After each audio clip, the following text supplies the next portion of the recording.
What's going on, YouTube fam? This is your boy J Money here, and here I am trying something a little bit new. I'm doing some commentary on this first match we got going on here. This is Burning Abyss versus a Fluffal matchup.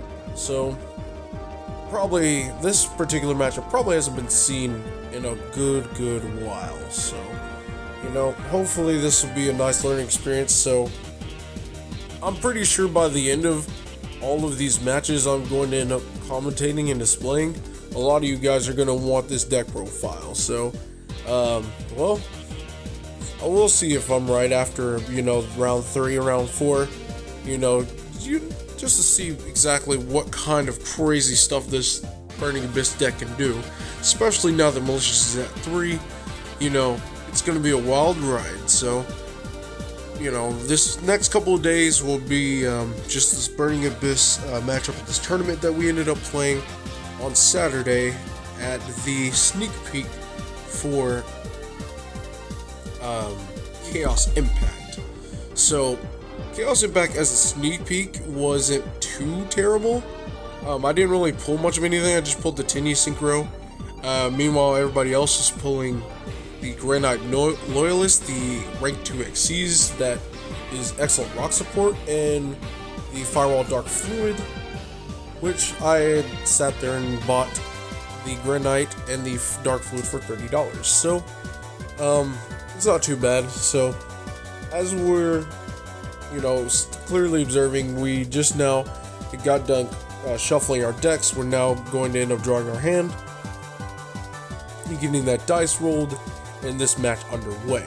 So, before this duel even starts, I'm going to mention that there is a card in our extra deck that we indeed missed, that we should have had in our extra deck, but somehow didn't make it there, and we ended up putting it in the after round 1 for the later rounds. And that is Beat Cop, the Underworld, or I forget what the name is. So my opponent wins the die roll. He makes me go first. So I start with just revealing 2 Burning Abyss monsters, so we can go ahead and turbo into that Cherubini. So I forget what I had in my hand. So depending on what I foolish depends on really what's in the hand a lot of the time. So I know that there's things like Rhino Warriors and stuff. Okay, so I do have a danger, so I'm probably going to end up foolishing a Rhino Warrior with the Cherubini, or it was either that or just trying to see what I draw into off the snake. Depends on what I draw into, depends on what I foolish. And look, let's see, we discarded Fog Blade, and the snake got summoned. Don't get to see what we drew. That's very unfortunate. I probably should have marked down what kind of cards I opened with what I drew with.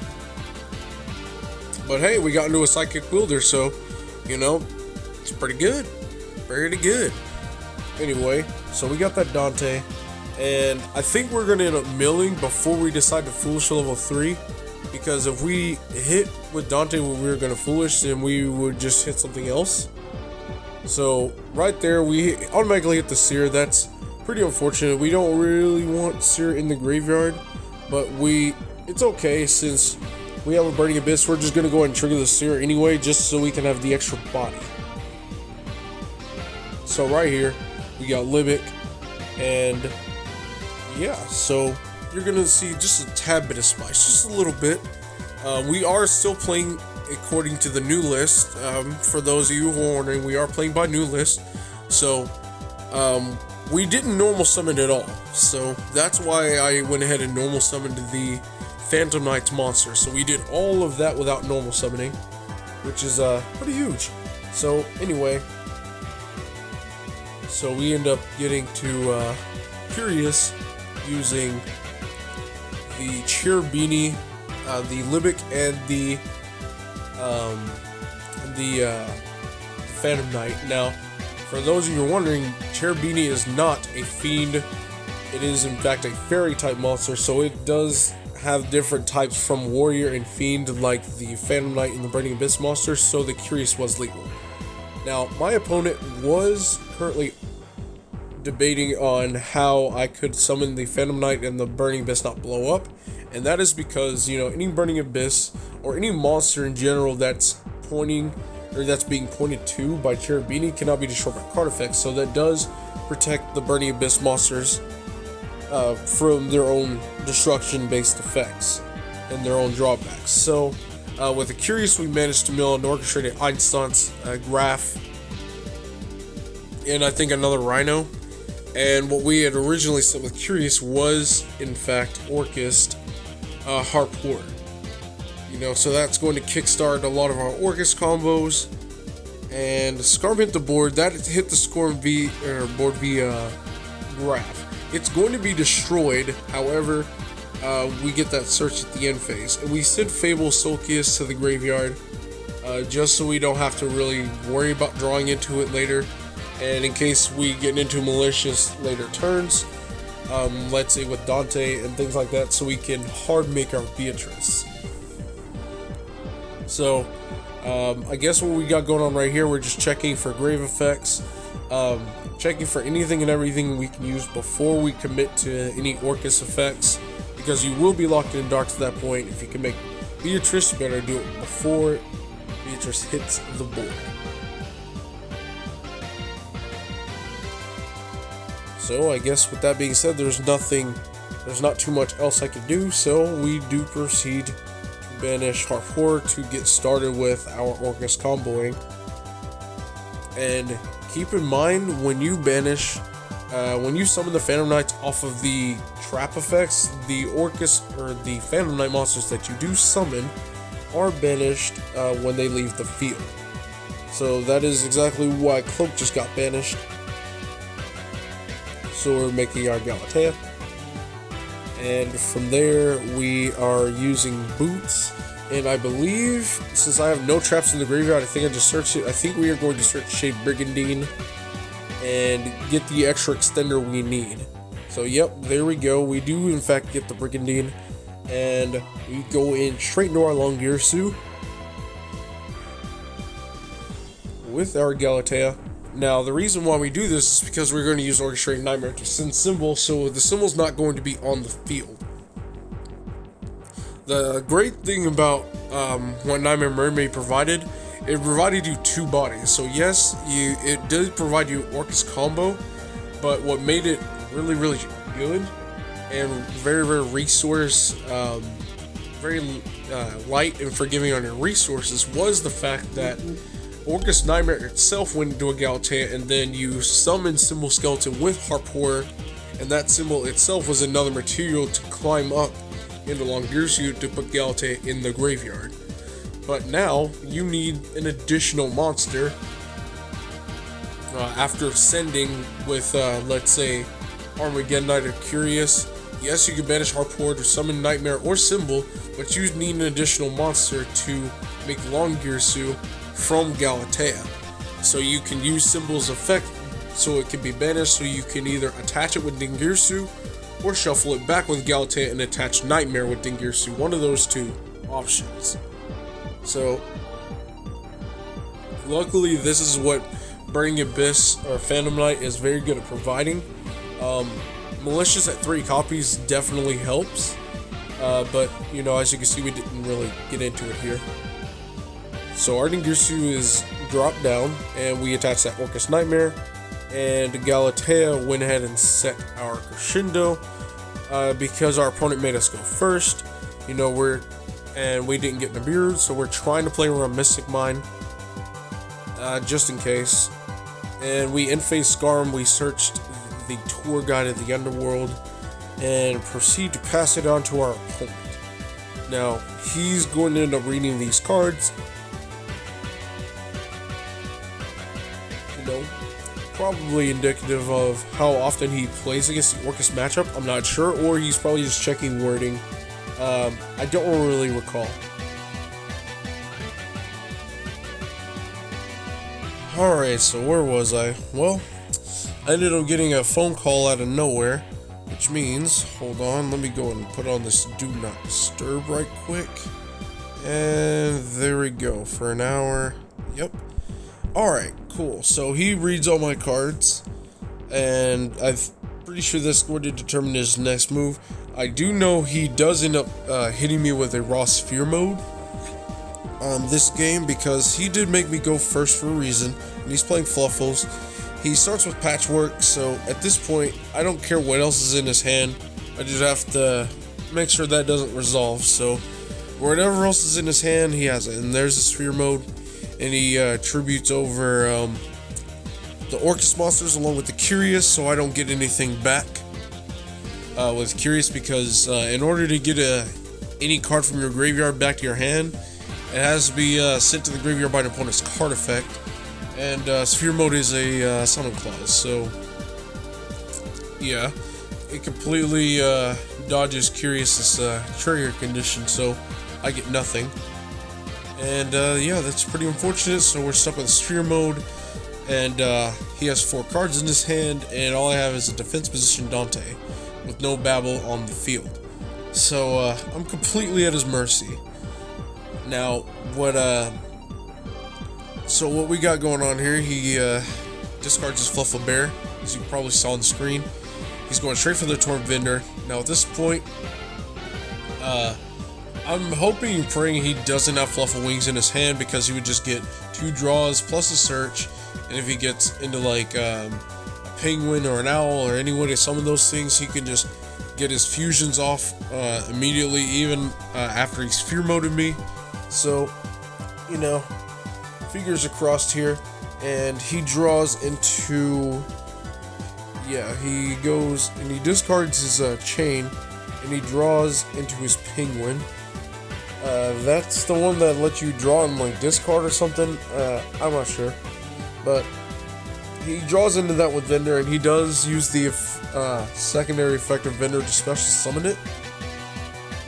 So I'm not too educated on Fluffals, not too much, but I know Edge of Chain is really good. I know Patchwork you don't let resolve. I know if there's ways for them to get to Vendor, you don't let them get to Vendor. So like Fluffal Bear, if you can negate it, then negate it. And yeah. Or just stop all their fusion spells. Stop them from making Fright for Tiger to pop multiple cards, or making Kraken or whatever.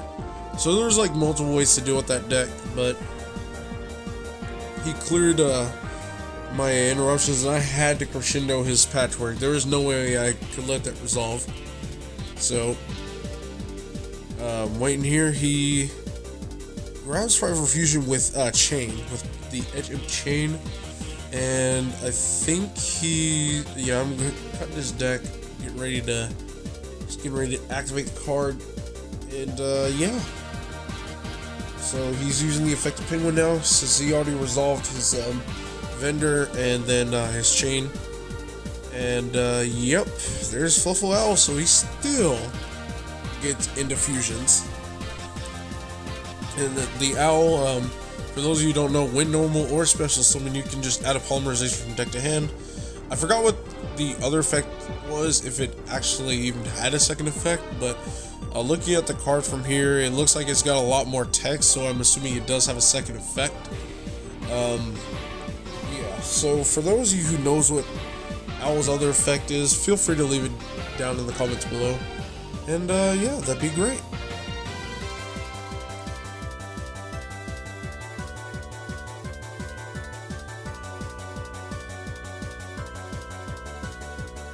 So Fright for Fusion just got played, and yep, he's going for some summons. I think he went for Tiger.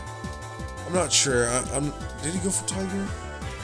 Did he go for Tiger, or did he go for Kraken? Don't remember, so we're just gonna have to wait and see. He should be making his decision fairly shortly.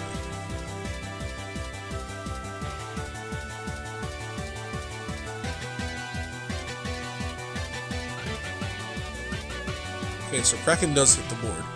Now, keep in mind, Raw Sphere Mode cannot be targeted by card effects or attacks. So, even though he's, he can put up a bunch of Fluffals on the board, at the end of the day, if he doesn't have any kind of non-targeting removal, then, I kind of don't die. He can put up all the big beaters he wants to, but if you can't attack Sphere Mode or target it to get it off the field, then, you know, I kind of just survive for a turn for free. So, you know, I did kind of let him know that in the middle of the match.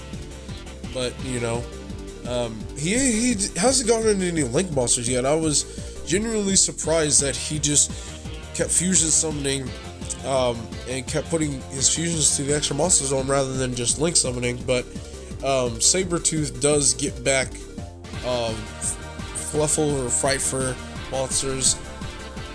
And yeah, his Kraken ended up sending my Dante to the graveyard, which of course, as you know, when Dante hits the graveyard, its effect triggers, allowing you to add any Burning Abyss monster from your graveyard to your hand. And I think I chose Seer. Pretty sure I did.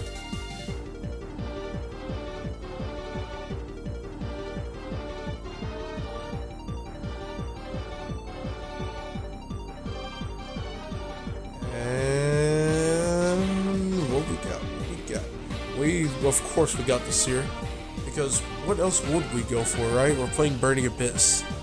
So, here we go, he activates this continue spell, which apparently lets you banish fusion spells and copy their effects. So he gets double fusion summons going. So, I think he makes a second Sabretooth with this. I could be wrong. Let's see, what does he got going on? There we go. Right.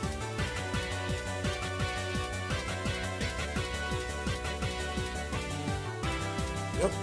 So double Sabretooth, so everything is getting like this big boost and all that. But there's just one issue. Still can't seem to get rid of that raw sphere mode that he gave me. Because Kraken targets, you know, Tiger targets, you know, a lot of things in that deck target. So basically, I'm kind of untouchable at this point, you know, but granted, I do have like a couple cards in hand, so, you know, it's kind of hard to come back from, you know, getting sphere moded and, you know, dealing with two Sabretooths that can continuously reborn with Krakens and stuff when you only have two cards in hand. But since if one of those cards is a tour guide, then anything can happen.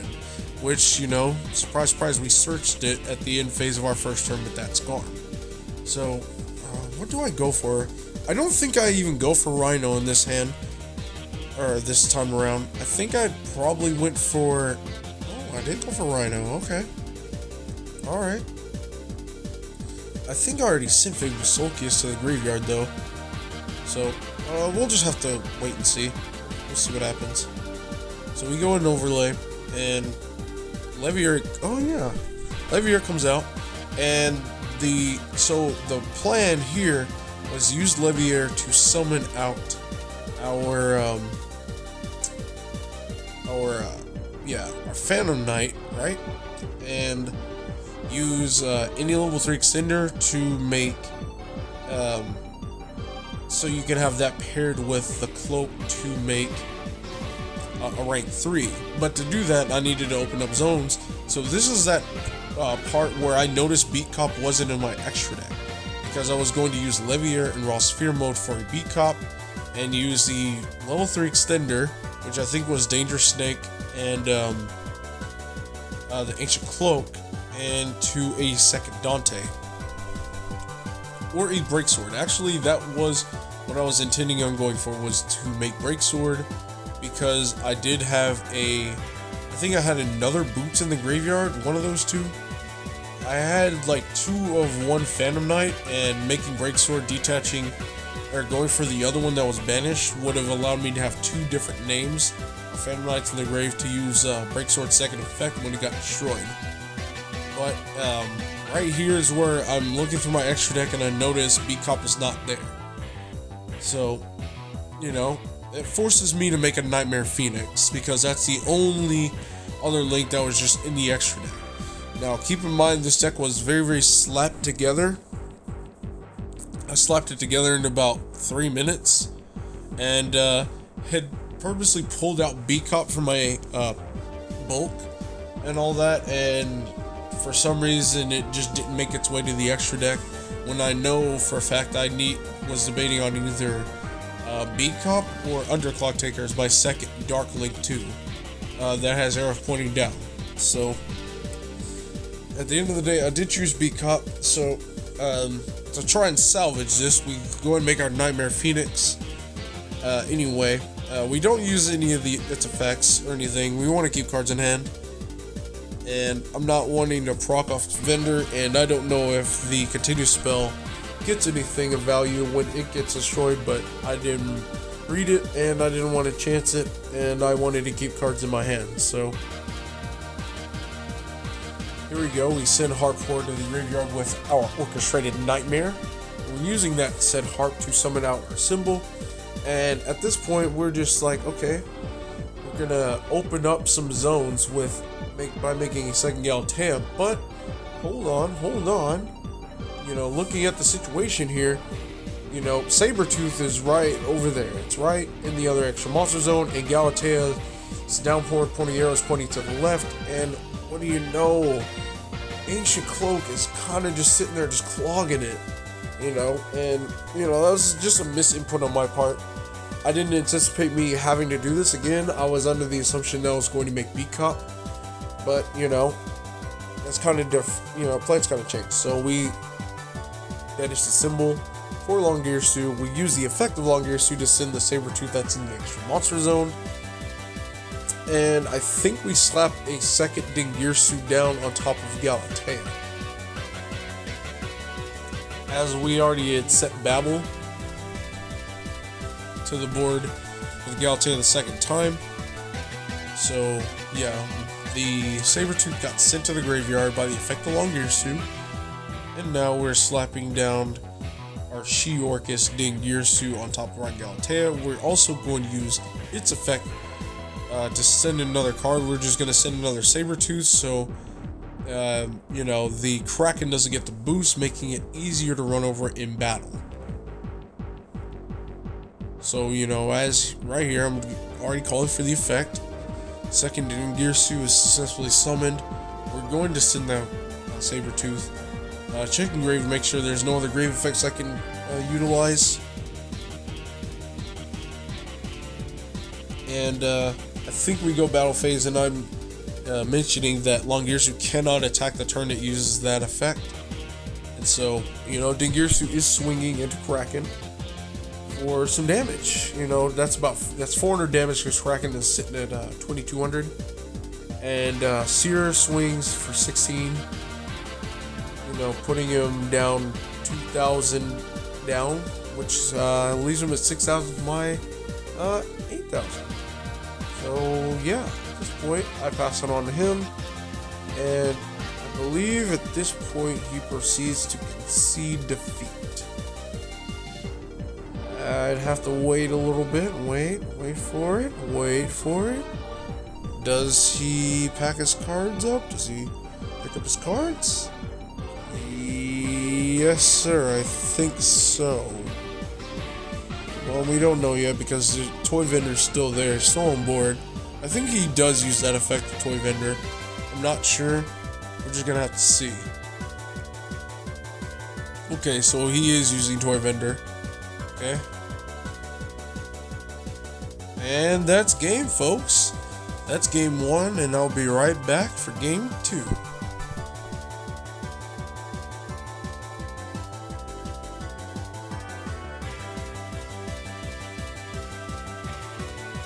Alright guys, and we are back. Now, I don't side deck anything because there is nothing to side against them that I had in my sideboard, so this is a very quick game. He ends up, he concedes relatively quickly. Now, I didn't open that grade either. Now, he makes me go first again, and all I was able to do was summon Cherubini and send a card in basically past turn, because I opened multiple trap cards to where I didn't have the extenders necessary to keep going and keep pushing. So luckily I did open both Cloak and Boots, so that was pretty nice. So you know, right here I got 2 traps already in hand. And I think I reveal danger and get rid of one of them to summon. I think I just wanted to draw a card and just see what else I got. As you can see, there's a crescendo in hand already, and I saw a fog blade. I know it's a fog blade. I know for a fact it's a fog blade. I think it's a Phantom Knight Wings or Shade Brigandine. I think it may have been Shade Brigandine. I'm not sure. All I know is it wasn't 2 fog blades because I don't get into the second one until I had banished one of the Phantom Knights for it. So right here, I think we're looking for Fog Blade. It looks like Cloak is still in the grave, so I think I banished Boots. I'm using Cherubini's effect, yes. I send Scarm to the graveyard so I can search on the end phase. So I can actually have, something to do, something to play for the next turn, guaranteed. Now, we do go ahead and banish that Boots immediately, and we're going to go ahead and grab our copy of Fog Blade. And we're banishing Cloak, and I think we grab Shade Brigandine, or I think we grabbed Ragged Gloves, one of those two, or another Boots. I'm not sure which one we grabbed. We could have grabbed anything, but let's go ahead and see what I did grab. Okay, looking at hand, it looks like that was indeed a Phantom Knight Wings that was there. So yeah, okay, I do grab Ragged Gloves, so I was correct. So, I think the method behind this was going for Fabled Solkius next turn with the tour guide. After dumping Rhino, because I would end up summoning with tour guide, and yes, and getting the free rank 3, because with Ragged Gloves you can banish it and send any Phantom Knight's card to your graveyard, including the trap cards, which means with the additional Phantom Knight cards in our graveyard, we can banish the trap cards to summon out our Phantom Knights as level 3 fodder for making Dante's and things like that. Cherubini would have been live next turn, so we would have been okay sending cards like Graph to the graveyard and all that. So Rhino could be free to send Fabled Solkius in case we did make Dante and we milled a copy of Destiny Hero Malicious to the graveyard to make Beatrice to hard make it. So its effect is live. You can send Orcus cards, all that. So, I was thinking multiple steps. So, I just had to basically survive this onslaught, and since I had very few interruptions, I figured the best thing to do was just to save those interruptions for the battle phase. Save it for battle phase or save it for Tiger, one of those two, if I was forced to proc them. And at the end of the day, I could just, if he battle phase with a bunch of monsters, I could just Fog Blade my own Cherubini, and that would basically force him to end his battle phase, because again, you can't target the targeted monster for attacks either. Even though it can attack, it also can't be attacked. So that would have been a nice defensive maneuver on my part. But luckily, I don't think I needed to do that. So he goes straight for his Tiger and tries to pop 3 cards. That procs a Fog Blade up immediately because we can't just lose a bunch of cards for no reason. So, yeah. By the way, guys, how are you liking my Dingirsu Field Center? Looks pretty nice, doesn't it? Anyway, so he continues to study his hand. I think he has like 2 cards in his hand left because he played Poly and he fused 3 monsters. And there goes Frightful Fusion, leaving him with only 1 more card in his hand. So what he does here is he summons Sabretooth. I think, yep, Sabretooth. And I think he is going to attempt to go straight to battle phase to try and get my Cherubini off the board. And, at that point, I Fog Blade to stop him from swinging at my Cherubini so I don't take any damage. Because who wants to take damage for free, right? So I think this is the part where, yep, he scoops. He admits defeat. So we go ahead and put up and all that good stuff. So that's match 1. So match 2's coming, guys. So thank you very much for watching. This is J Money, and I'm signing out.